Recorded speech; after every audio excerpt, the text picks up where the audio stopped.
Welcome aboard! Aqua Kids is back! So weigh the anchor And get ready to set sail for more fun. Hermy's arrival has drawn in a lot of local media, and Amber, the stranding coordinator from Florida Fish and Wildlife, is here to speak with us. So tell us why Hermy's here. Well, this is a green sea turtle that's stranded on the west coast of Florida. Was brought into rehab over there. He's been there for a couple months, and he's basically not releasable at this point, so we transferred him over to this facility where he's going to undergo more treatment and also where he can be used as an education animal. So what do you do for your job? Well, like you said, I'm one of the stranding coordinators for the state of Florida. So basically when people are at the beach or on the water and they find a dead, sick, or injured sea turtle, they'll give us a call and we'll go out there and check on the situation, assess the animal if it needs to be brought into rehab, and then we'll find a facility that can take care of it, nurse it back to health, and with the ultimate goal of releasing them back into the wild. Great. Hey Brittany. Hi. Can you come over and talk to us about Hermy's? Sure. Great. So tell us what Hermy's main problem is right now. Well, why Hermy was deemed non-releasable by the state is because he's a floater, so he can't control his buoyancy. So even though you notice he is missing a back flipper right back here, and he does have some carapace deformities, that wouldn't be a reason for them not to be released in the wild, because he still can't swim. The back legs are only used as rudders, and as long as the turtle can control their buoyancy and feed regularly, they're released back into the wild. But because he can't, that's why he's deemed non-releasable. So how old is this turtle? Well, there's no way to tell exactly because they don't come with a birth certificate, but we can guesstimate by size, and that's how you pretty much age a turtle. So by his size range, he's still a juvenile. So it goes hatchling when they first come out of the egg, then it becomes post-hatchling when they're about a year or two old, and after that, then they become a juvenile, which is his size range. After that is subadult, and then adult. So he's considered a juvenile. So he's still pretty young, probably under 10. And that's how we guess it, so by the size. And how long do they live?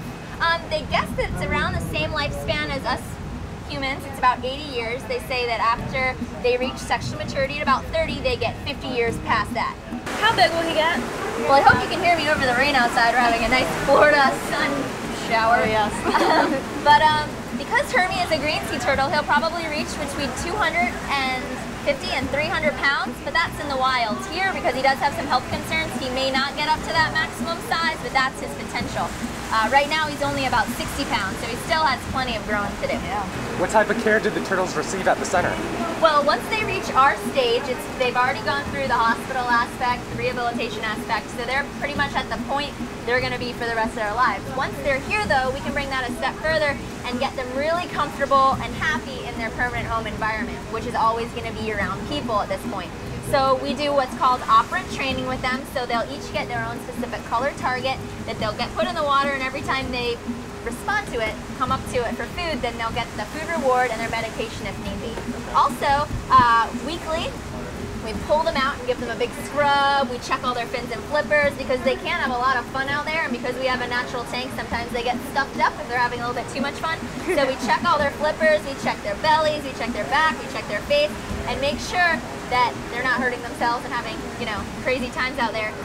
And getting them really comfortable and exposed to people all the time, so that if, let's say, once a year they need to go back to the vet and maybe get shots or blood drawn or x-rays, they see my face and they already know, oh, she doesn't hurt me. She gives me squid or she gives me lettuce. I like this person, so they're really calm. So that's why we kind of have to overexpose them to us when they're here. We're constantly touching them, talking to them, really getting them oversaturated with my face and the other people's faces around here. Ooh, you want to maybe lift that up? Good boy. As you can see, Hermy's is being moved into a golf cart, where he will be then transported to his temporary home here at the lagoon. Appreciate that.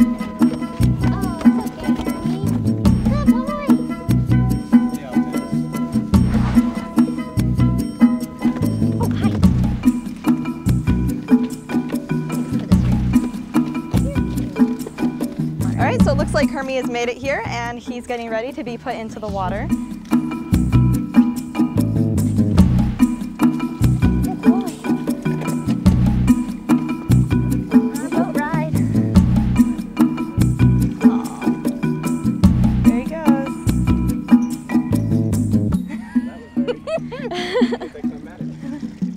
right, Brittany, so was that a pretty successful release for him? Yeah, he was very calm and no stress. That's what we want the animals to be, you know, calm, and we like to end on a positive note, so that's why we got him kind of calm before we got him, and you don't want him freaking out because then positive reinforcement for a negative behavior. We don't want that.